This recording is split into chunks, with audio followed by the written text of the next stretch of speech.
Hey everyone, my name is Elio Narciso. I'm the CEO and co-founder at ScaleStack. Welcome to the Revenue Engine Masters podcast.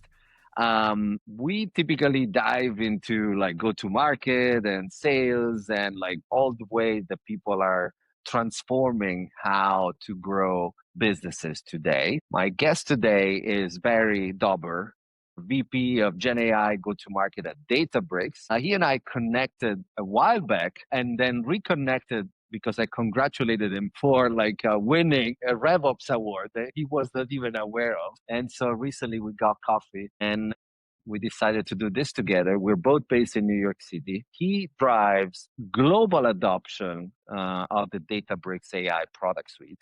He joined Databricks through an acquisition of Mosaic, 1.3 billion in 2023. And at Mosaic, he scaled the business basically from zero customers almost to substantial growth in like a little over a year, with over 20 years of experience in go-to-market, building, go-to-market functions, particularly in IML. I thought that you would be like a fantastic guest in our podcast. So Barry, welcome to the Revenue Engine Master. Thank you, and glad we reconnected. And yeah, that award was pretty funny. They wanted to broadcast me on the NASDAQ market site, and I was like, I am not deserving of this at all. I'm not even in RevOps. So thanks to all the people that are for doing the real work. I'm not entirely sure how I even got nominated, but Anything that you want to add about your experience that you think would be interesting for people to know and that you want to highlight? I mean, I've just said like a couple of major things that you've done over the last like few years.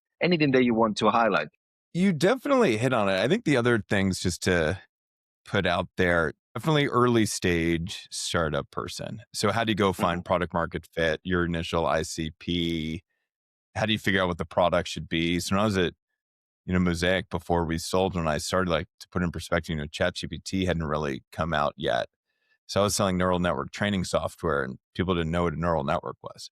Made it easy for me to realize they weren't a customer, but love going into like the deeper tech, nerdier companies and then figuring out, how do you go scale those and get a lot of customer adoption and then go from there. Yeah. But now Databricks, I mean, hardly an early stage startup. Yes. And yet it seems that you are like growing super fast, and so maybe there is that growth at the end of the day. It's like the key component of any startup. Absolutely.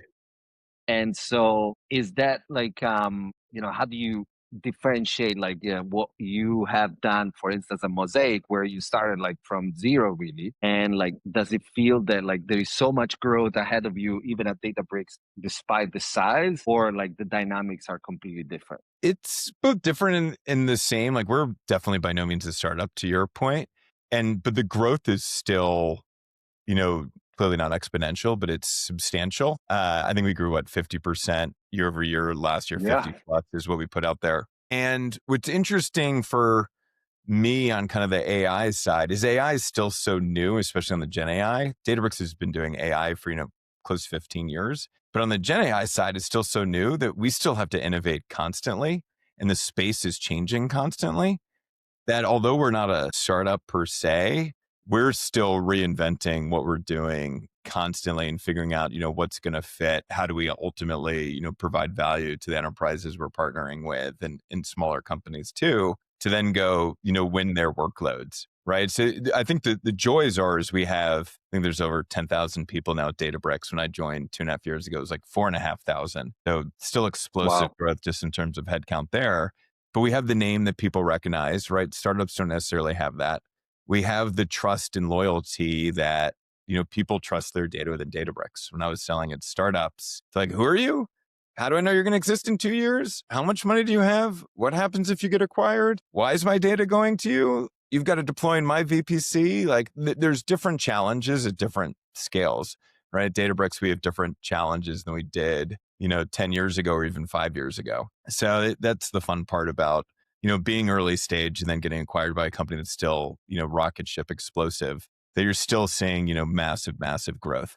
But we now have, the great name behind us when we go into a meeting. I think that that's a great insight. I think that, recently I was talking to someone else who is several times like CMO. And he said that sales like is really like very, very different when like you have already pre-sold what you do with your name.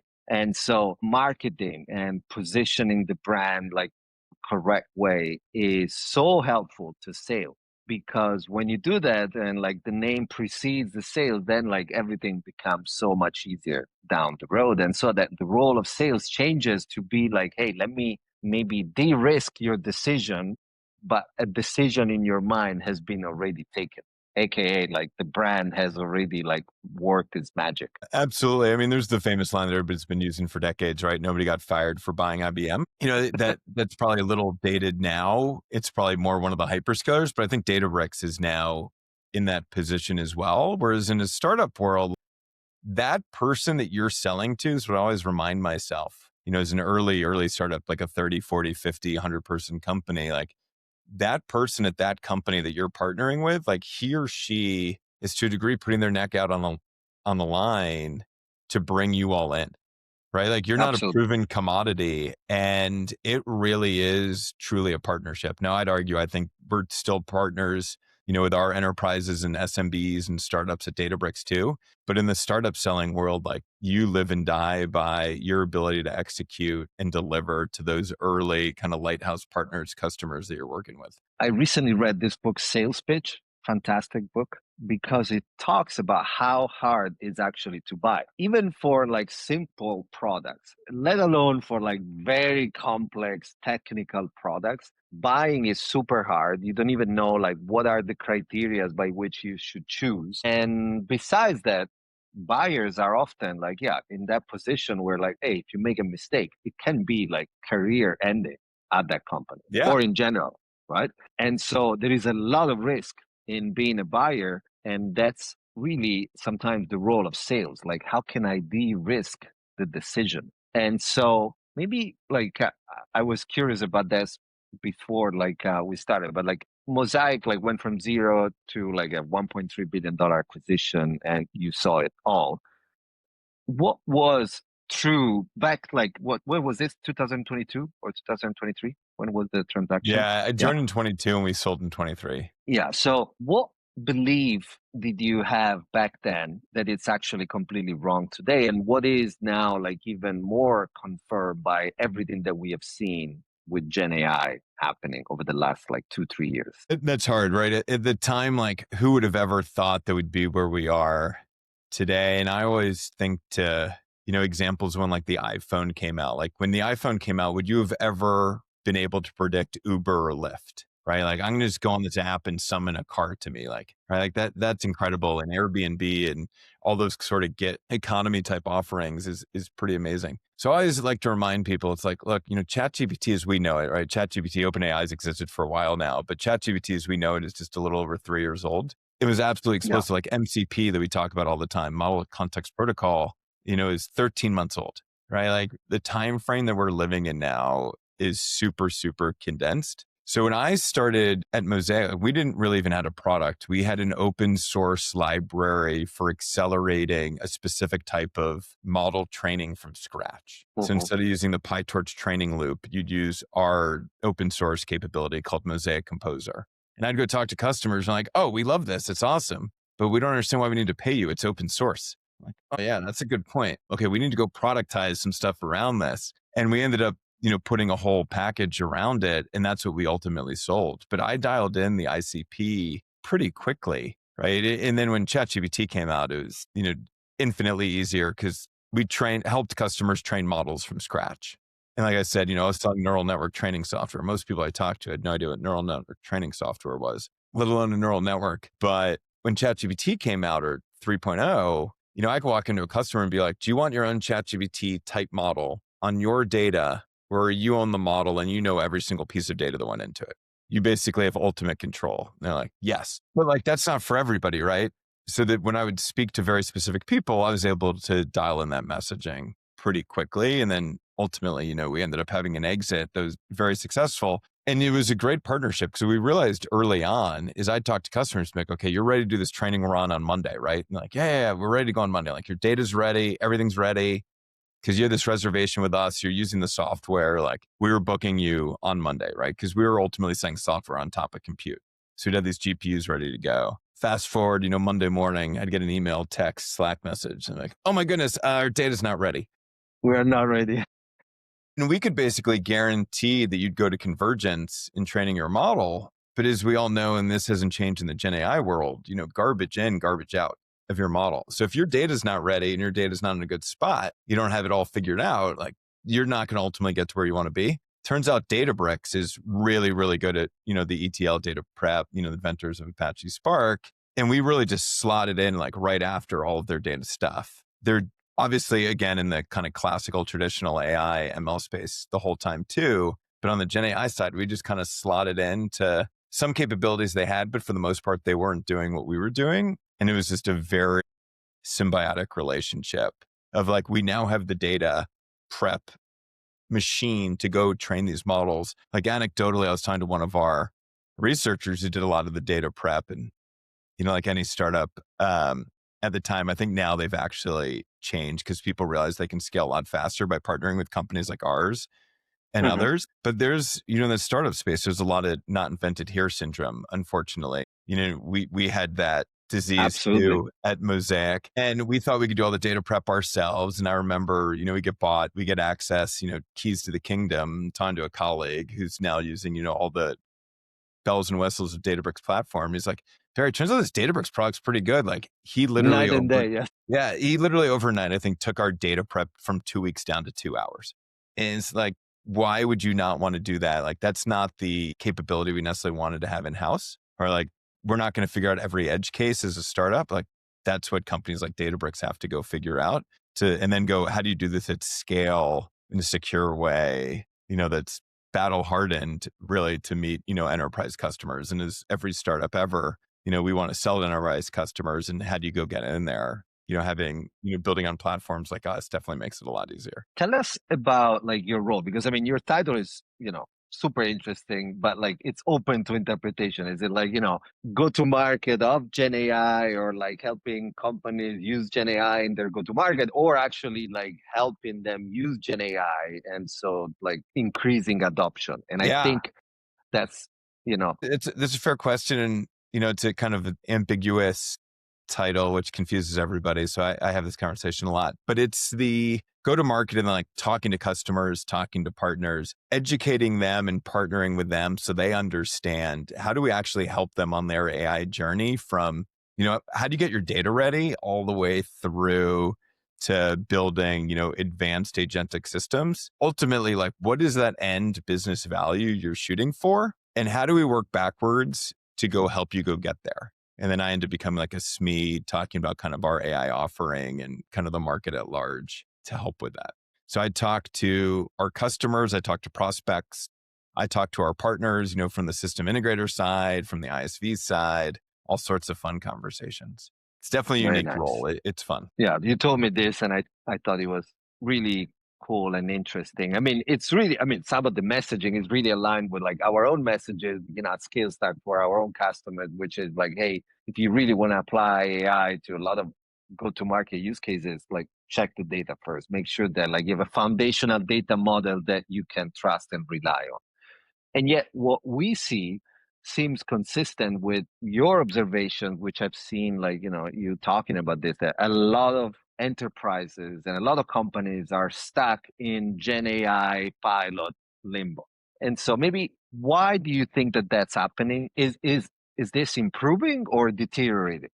I think it's definitely improving. I think there's a lot of noise, just like any kind of hype cycle capability. I think this one is here to stay. So I know it's like part of the hype cycle, but I think like everything that AI is doing is real. It's still, to use the baseball analogy, it's still very much early innings. So, but with that being said, I think a lot of it comes down to it, not to just to plug, Databricks, but I do foundationally believe this. Like it starts with the data, right? Like ultimately, like you can't have AI. I use this cliche constantly, or what I think is a cliche. Ultimately, you can't have AI without data, right? So you need your foundational data, and you need data that's actually yours, right? It's your business data, your supply chain data, your sales data, your customer data. It's not this data that's utilized to train these amazing foundation models, but that's kind of trained on the internet, right? How do you get your secret sauce, your IP infused into what you're doing, the decisions that you're making? It's the combination of both. And then how do you govern and secure all that, right? Ends up being the most important, especially in an enterprise, right? And that's why you see like explosive growth of cybersecurity companies, right? People like the CFO, the CEO, the COO does not want to get fired and or potentially go to jail, especially if you're in a regulated business because there's a data leak, right? AI Yeah. is that potentially on steroids, especially as you start adding in MCP servers and agentic systems interacting on behalf of themselves, right? There's no necessarily human involvement. So I think there's some trepidation just in implementing these things because how do I know that I can trust this? How do I evaluate how well it works? And then how do I know this is secure and governed and that it's going to adhere to the regulations and policies and government requirements for my industry or my company that I have to meet? And then how do I actually make sure this provides value? So I think what we've seen a lot of people doing is it starts with kind of like the individual efficiency component. And most organizations I talk to, right, like ourselves, I'm sure you do this too, like we're all using ChatGPT and Anthropic and Gemini for personal productivity, right? How do I hammer out an email and make sure it's better written? How do I, put, podcast notes together and make sure you and I have an intelligent conversation? How do I, outline a briefing? All those sorts of things, right? Like amazing productivity gains, but it's not you and me collaborating together yet. It's not how do I get an agentic system to go enable all of my sellers to go do my selling in this way that much faster, where I'm getting that much return, with that much less cost. And then I think the next phase of this is kind of how do I fundamentally transform how I go to market or how I just run my business? Right. And we've seen kind of early days of this with kind of all the news with like coming out of Klarna, dropping Salesforce and Workday. I can't remember what the systems of record, right? Can they go start to build this themselves? I think they realized pretty quickly, that maybe Yes. not quite there yet, but I think that's where we're going, right? How can you start to use these agentic systems to interact with each other to go drive, like a CDP type platform? So I think it's early days. I think there's a lot of hype. Like I was at a VC dinner last year and we all went around the table and talked about, what keeps you up at night. And I was the only nerd to say like AI hype. And they're like, aren't you the AI guy? And I'm like, that's exactly why the hype keeps me up at night. But it's all thinking through like realm of what's possible today and setting people up for what's coming tomorrow. I like the comparison earlier that you did with the iPhone and in general. I mean, I started my career when in mobile technology, and like even back then there was like a difference between, say, the adoption of like the iPhone at companies, which officially was very low, but people, because officially it was the BlackBerry, for instance, that was the official phone that like every company would say, okay, this is the device. Yeah, definitely And had a then people BlackBerry. saying, yeah, this is terrible. I want my iPhone. And it took a while for like companies and systems to accept. And I think that what you say is also very true, which is, we all use AI, but still like the collaboration is very difficult, because I think that most enterprise AI systems still don't remember the context, don't adapt to the workflows, and like don't incentivize that collaboration. I think we have to still like learn how to do that well. Yeah. And And there's a lot of change management, right? And I was in management consulting early in my career. It's not just technology, it's people, process, technology, right? And a lot of what needs to be done on the AI side is the people and process, in and then addition to technology implementations. yeah, it's always the people. Yeah. And in fact, I think that like there was an instinct to maybe invest into shiny objects like 2 years ago. Like, for instance, like in my world, like there was immediate, oh, let's build like the AI SDR. Let's get rid of the SDRs and like, let's use AI to do. And like that's, we still have to learn so much about that interaction between machines and humans. And actually, what we see is that the majority of the ROI from AI is coming from the back office stuff, where actually the AI convergent thinking capabilities are very powerful, while still we have to learn how to interact with a machine that is as smart as like AI. Totally agree.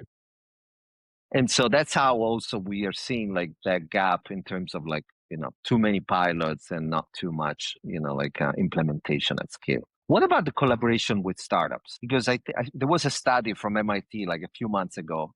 Actually, like the title was, 90% of the I think it AI was investments. 95. People questioned their statistics for coming up with that pretty quickly. Right. Yeah, but one interesting nugget there was that companies, larger companies that are partnering, and you touched a little bit on that, like, the disease of like not invented here. Are you guys like stimulating more partnership with startups and collaborating with more companies in order to drive like goals? And if Yeah. so, like how? Absolutely. So we have an entire, like you would expect, right? We have a massive, relatively speaking, not massive. We have a large sales force globally, and a portion of them are focused on startups, emerging market, 10, 5, 50-person companies. Like if there's an AI or data need. And what I always, so we have people that sell to them, but what I always stress, especially coming from a startup, I appreciate this even more. It's like your expertise is up here. Like what you all do in kind of automating on kind of the go-to-market sales side is like, you don't want to necessarily have all of the expertise and build all of the plumbing infrastructure platform. Like outsource that, for lack of better phrases, Yeah, and you go yeah. focus on what you're really good at. Like if working with, a massive pharmaceutical company or kind of biotech companies, like your expertise is in drug discovery or clinical trials. It's not in like machine learning specific nuances. You might have people that know it really well, but they know it in the lens of drug discovery. And it's that amazing partnership of bringing together, the tech that's really good at kind of that AI platform infrastructure data perspective, plus, whatever that company is trying to do to enable them to ultimately go faster, right? Because if you hire really smart people, you can probably find and build some of these capabilities. But the question I typically ask people pretty early on in a conversation is like, yeah, you could do it, but why? Like, is that where you want to have expertise? And is that how you ultimately make money? And maybe it is in the future. And like, you should take that into account when you're discussing this. But my hunch is it's probably not. I absolutely agree. Before like starting Skillstack, I was at AWS in like their like AWS partner network. So like I lived through this and did some cool stuff as well. There was, like it was not always clear like what was the best recommendations for startups partnering with a larger company. And so I'm curious about what is your recommendation when like, you are a startup and you want to collaborate with like a Databricks or an AWS, what have you seen like as successful motions? Because oftentimes, like, of course, there is disproportion in size and like, in power, but also I have seen startups succeeding and startups like completely getting lost in like whatever, you know, programs and, work you need to do to achieve like, some status on the partner program. Yeah, absolutely. The bad and short answer is it depends, obviously, on what the company's trying to do. But I think the big thing for them to think about is they need to ultimately have some sort of differentiation, right? If they're just building a wrapper around a capability that anybody can go build another wrapper around a capability that already exists, what are you really doing? What's the value you're really providing? And could somebody now, especially nowadays, like go vibe code that in 10 minutes? But going back to like the pharma, you know, drug discovery example I was saying, like your expertise there is pretty intense.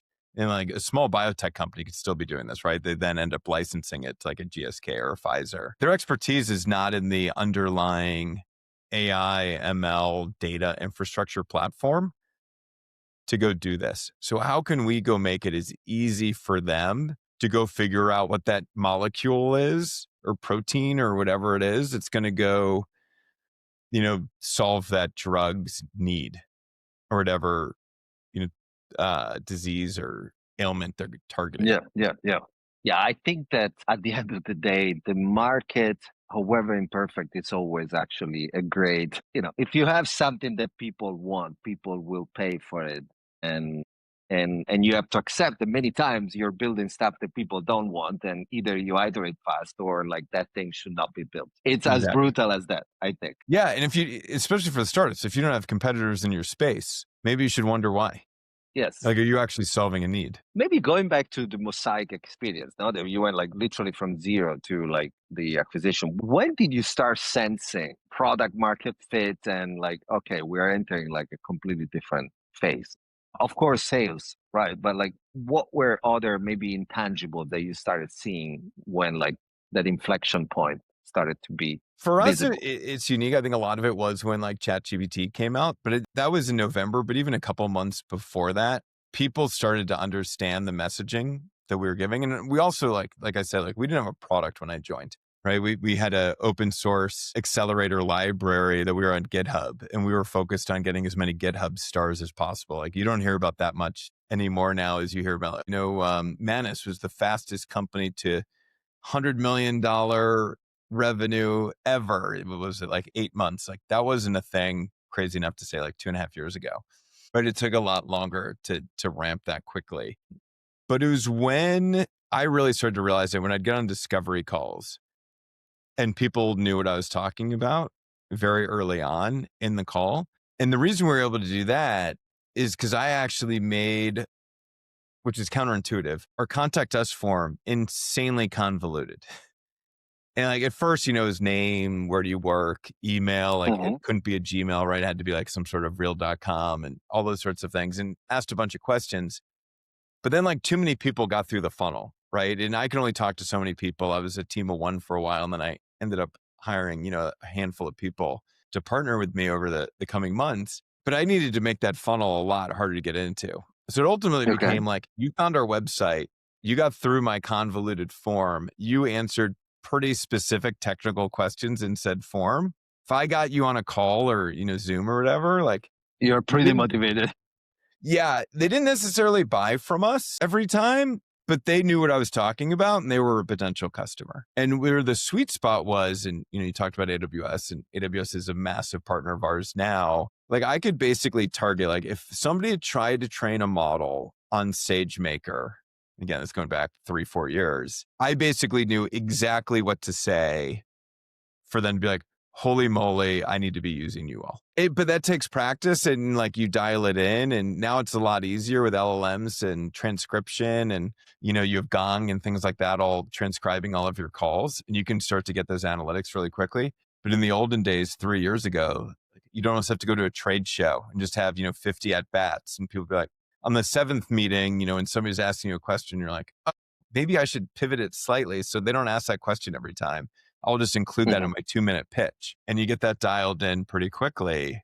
And then, you rinse and repeat, and don't be fearful of failing, right? It's all just learning so you can go improve and go get more people. And ultimately, success begets more success. So once you start getting case studies and customer references and examples and proven, ROI and business value, who doesn't want that? Yeah, yeah.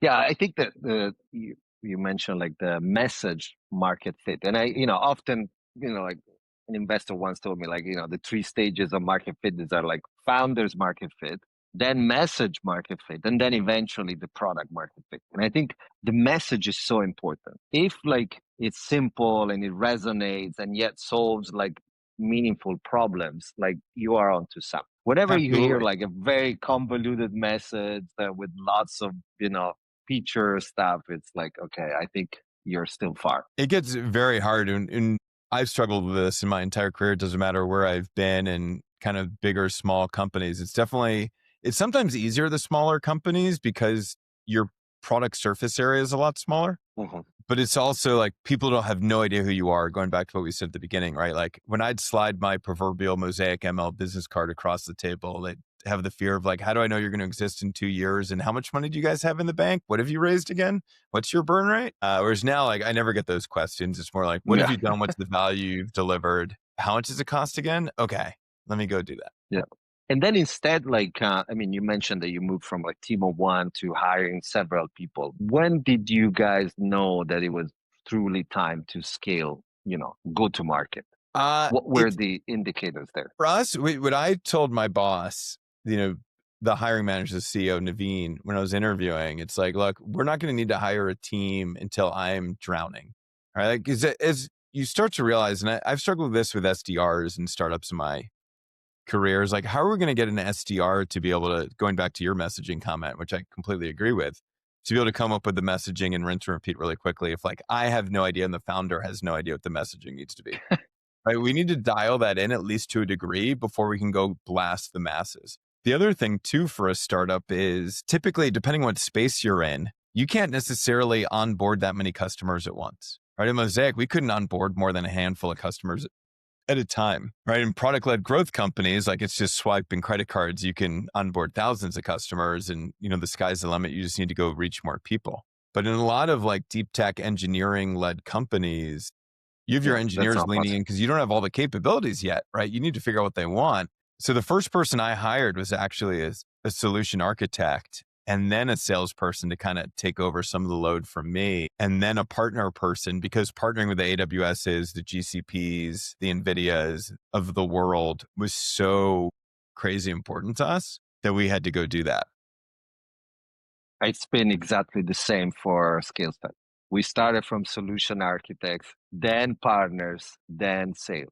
Yeah. That's And I think a exactly lot of the it too progression. is if it's a more technical product, it kind of requires that. Like I don't need 100 feet on the ground going and pushing something. It needs to be a lot more diligent, thoughtful. Like I don't need to send out 20 emails or 200 emails in a day prospecting. If I send out 5 really well written emails to very specific people, way more better use of my time. Really, really good insights. What broke first when Mosaic startup go-to-market motion was absorbed into Databricks? I wouldn't say anything necessarily broke first, but like contracts, like the basic things get challenging quickly, right? Like we operated in clouds that, like in kind of the neo clouds that Databricks doesn't have its core offering in. So there's addendums to additional for current customers, Mhm. which was not a showstopper by any stretch of the imagination, but it was definitely slowed us down. And we had immense demand. And then we had immense demand from Mosaic on our own. And then I don't know how many sellers we had then, but hundreds, if not 1,000 Databricks sellers. We were the shiny object that, was just front page of the Wall Street Journal. They all wanted to get us in front of all their customers. So it broke really quickly. It was just prioritization and time. Was how do we get as many people talking about kind of the Databricks AI, story as quickly as possible, Yeah, and interesting. adopting our capabilities, right? And understand our roadmap and where we're going. And it's not just, the capability Databricks bought initially, but it's a core offering that, Databricks already had, plus us, plus where we're going. When you talk to customers, I mean, we talked about the mobile metaphor or comparison. No, I remember I also started in consulting, and I met basically a consulting company that was advising like telecom companies as they were making investments in mobile technology. And I remember like that we were like painting this picture of this weird imaginary cell phones that would show you like movies and like you could do anything on them and they look like really clunky everything. And people would look at us like weirdly because we say, oh, like there's going to be more mobile devices than people. And back then this was, you're crazy, like there Yeah. cannot be. And everything that we thought was going to happen ended up happening, and even some. So what is like something in AI that you think right now people, when you talk to them, customers, they say like, no, that's not going to happen, and you firmly believe that it will happen in enterprise, in business, or even in like personal AI usage? Uh, I don't. That's a really good question that might have stumped me. There's people are pretty, I think, open minded that AI is going to transform a lot of things. I think it's just the speed at which it happens, right? And to go outside of my domain a little bit. You look at like the humanoid robots, right? A lot of the top ones we all learned pretty quickly. There's somebody overseas that was actually controlling it. But I think people are pretty understanding that we're probably going to get to a point pretty quickly where that robot can actually go fold my laundry. I lived in San Francisco a long time. Like I saw Waymo and cruised cars Yeah. driving around all day, hours a day, right? Hundreds of cars just collecting data and information, right? Going back to what I said earlier in AI, right? It all starts with the data, whether that's natural language, whether it's video, audio, imagery, you name it. And as we start to get a lot more of this information to go train these capabilities to be able to go do things, I do to a degree think the sky's the limit, but people are going to want a human in the loop, right? How do I make sure a human is controlling what is going on? How do I make sure that there's the guardrail, governance, security that I personally expect, that my enterprise expects, that my startup expects, that my customers expect, right? To go meet the needs of whatever it is we're trying to do.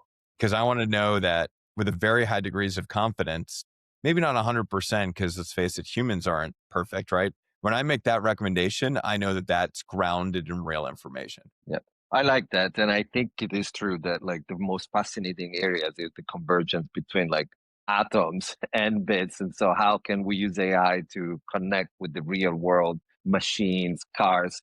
I only recently, like I think it was in Austin that I tried Waymo. It was like pretty incredible It's pretty experience. incredible. Yeah. Until it turns out San Francisco loses all their power and then they all stop. Creating a traffic jam. Yes. Yeah. So there is still some work. So Barry, this was great. Thank you so much for being with us today. And I look forward to more coffees in the city Yeah, and absolutely. to share more insights about AI. Yeah, Thank you for so the much. time. Looking forward to grabbing an espresso and you showing me how it's done correctly. Thank you. Ciao, Barry. Yeah, definitely. Ciao. Thank you, man.